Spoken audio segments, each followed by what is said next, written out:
टूट गया एनडीए, चिराग ने जेडीयू के खिलाफ उतार दिया उम्मीदवार।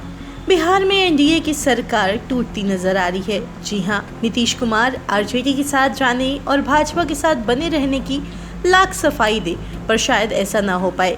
ऐसा तभी हो सकता है जब भाजपा चिराग पासवान को काबू में रख पाए, क्योंकि लोजपा आर के राष्ट्रीय अध्यक्ष चिराग पासवान के तेवर देख ऐसा नहीं लगता है कि वे भाजपा की बात मानेंगे।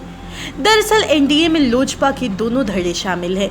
जितिन राम मांझी की पार्टी हिंदुस्तानी अवाम मोर्चा, उपेंद्र कुशवाहा की पार्टी आरएलएम, भाजपा और जेडीयू भी शामिल है।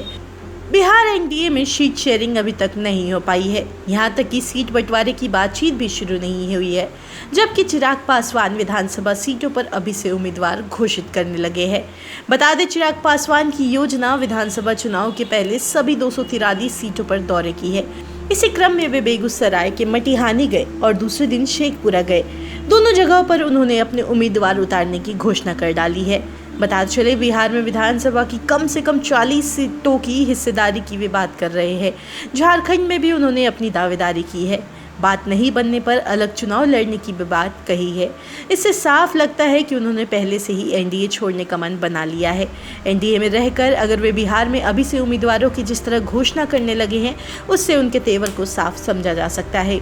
गौरतलब है कि चिराग पासवान के इस कदम से नीतीश कुमार को सर्वाधिक परेशानी हो सकती है। पिछले विधानसभा चुनाव में भी चिराग पासवान ने ही ऐसा बखेड़ा किया था।